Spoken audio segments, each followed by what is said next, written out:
ముఖ్యమంత్రి శ్రీ నారా చంద్రబాబు నాయుడు గారు విచ్చేస్తూ ఉన్నారు.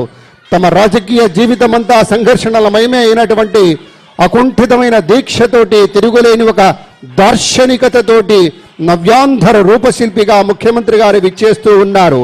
అసాధారణమైనటువంటి రాజకీయ దురంధరుడిగా, విశేషమైన అభివృద్ధి కాముకుడుగా మన ముందుకు విచ్చేస్తున్నటువంటి అలుపెరగని ధీరుడు, విశేషమైనటువంటి అద్భుత విశేషంతో కోటి ఆశల స్వర్ణాంధ్రకు కావలసినటువంటి సత్తువనిచ్చేటువంటి పెద్దలు విచ్చేస్తూ ఉన్నారు.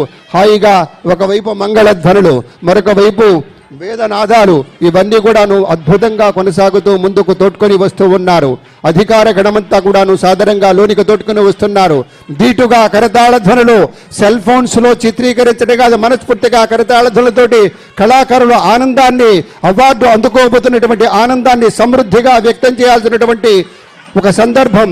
నిత్య స్ఫూర్తి ప్రదాతగా, ఒక చైతన్యశీలిగా, నిజ జీవిత విజేతగా, మహానాయకుడు గౌరవనీయ శ్రీ ఎన్టీఆర్ చూపినటువంటి మార్గంలో అద్భుతమైనటువంటి దార్శనికతతోటి, అహరహం శ్రమించేటువంటి స్ఫూర్తితోటి, మహోన్నత వ్యక్తిత్వంతో, సంఘసేవా పరాయణత్వంతో, అనంతమైనటువంటి సేవలతోటి, అభివృద్ధి ధ్యేయంగా, అమరావతి రాజధానిగా, అనితర సాధ్యమైనటువంటి పట్టుదల తోడుగా, బహుముఖ ప్రజ్ఞా పాటవంతో, మానవీయ దృక్పథంతో, తన ప్రజల కోసం అడుగడుగున తపన పడేటువంటి ఒక దార్శనికుడిగా గౌరవనీయ ముఖ్యమంత్రి వర్యులు శ్రీ నారా చంద్రబాబు నాయుడు గారు విచ్చేస్తున్నారు. సేవాగుణమే జీవలక్షణంగా ఉన్నటువంటి మహనీయ మూర్తి విచ్చేస్తూ ఉన్నారు. హృదయపూర్వకంగా హార్దిక స్వాగతం పలుకుదాం మన ముఖ్యమంత్రి వర్యులకు. ఇది అద్భుతం, అనుపమానమైనటువంటి రీతిలో, ప్రత్యేకమైనటువంటి రీతిలో స్వాగతించి తీసుకొస్తున్నటువంటి శుభవేళ. లక్ష్య సాధన దిశలో పరిపూర్ణమైనటువంటి శుద్ధితోటి ప్రజా సంక్షేమమే ధ్యేయంగా ఉన్నటువంటి పెద్దలు శ్రీ నారా చంద్రబాబు నాయుడు గారు, మన ముఖ్యమంత్రి వర్యులు వేదికకి విచ్చేస్తూ ఉన్నారు. ఆనందం, మహదానందం, విశేషమైనటువంటి ఆనందం. ఎంత గొప్ప సంప్రదాయమో చూడండి. అద్భుతమైనటువంటి రీతిలో ముఖ్యమంత్రి గారికి ఉన్నటువంటి ప్రత్యేకమైనటువంటి గౌరవం, ఆనందం, ఒక ప్రపత్తి అన్నీ కూడాను అద్భుతంగా చూపుతున్నటువంటి శుభవేళ. పేరు పేరున అందరికీ హార్దిక స్వాగతం పలుకుతూ, సమకాలీన రాజకీయ వ్యవస్థలో ఒక అరుదైనటువంటి మానవీయ కోణంగా ఉండేటువంటి పెద్దలు శ్రీ నారా చంద్రబాబు నాయుడు గారి ఆగమనం మరింత విశేష సొగసునిస్తోంది, సొబగనిస్తుందనేటువంటి భావనను కూడా వ్యక్తం చేసుకుంటూ, తరలి వచ్చిన మంత్రివర్యులకు అందరికీ పేరున హార్దిక స్వాగతమని మనవి చేసుకుంటూ, అనుకున్నది సాధించే వరకు అలుపెరగని ధీరుడు మన అన్న గౌరవనీయ ముఖ్యమంత్రి వర్యులు శ్రీ నారా చంద్రబాబు నాయుడు గారు. ఇంతమంది తిరుగుతున్నారు ఇక్కడి నుంచి, కానీ ఆయన వస్తూనే పాదరక్షలు అక్కడ విడిచి ఇక్కడికి వచ్చారు.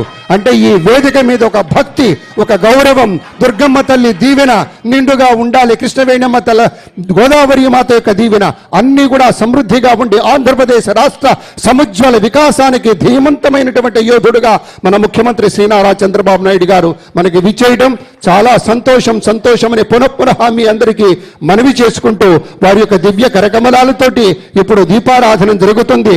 విశ్వావసునామ సంవత్సర ఉగాది వేడుకల్ని లాంఛనంగా ప్రారంభిస్తారు గౌరవనీయ ముఖ్యమంత్రి వర్యులు. స్వర్ణాంధ్రప్రదేశ్ రథసారథిగా మనందరికీ అద్భుతమైనటువంటి రీతిలో పరిపాలన అందిస్తున్నటువంటి ముఖ్యమంత్రి వర్యుల యొక్క కరకమలాలతోటి దీపారాధన జరుగుతోంది. వేదిక పేరున్న పెద్దలందరూ కూడా వారితో కలిశారు. ఒకవైపు శంఖనాదం అద్భుతంగా వినవస్తున్న శుభవేళ, మరోవైపు మంగళధ్వనులు, అన్ని కూడాను శోభాయమానంగా ఉన్నటువంటి ఒక వాతావరణంలో మనమంతా కూడాను విశ్వావసునామ సంవత్సర ఉగాది వేడుకల్ని భవ్యమైనటువంటి రీతిలో జరుపుకుంటున్నటువంటి తరుణం గనక స్వాగతం అని మీకు మనవి చేస్తూ ఉన్నా.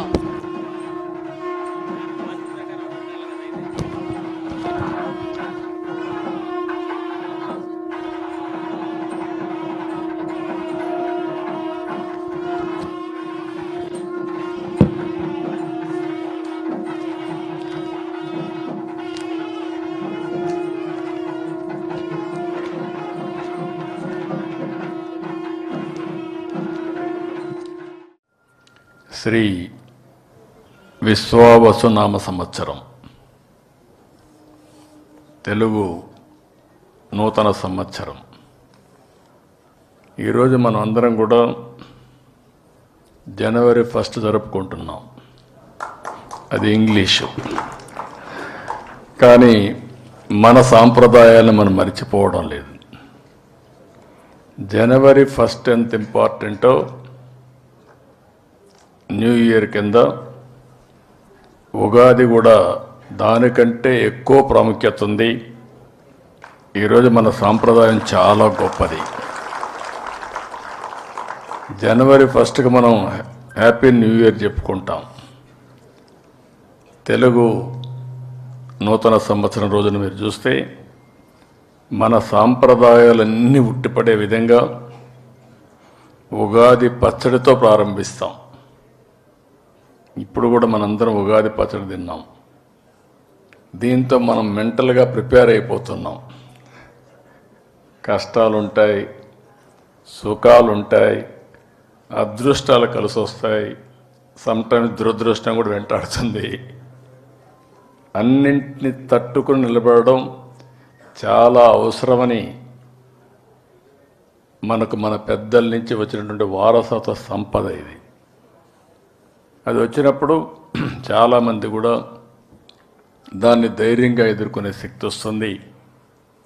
వేరే వాళ్లకు లేనటువంటి ఒక సంపన్నమైన వారసత్వం ఇదని చెప్పి కూడా నేను మీకు తెలియజేస్తున్నా.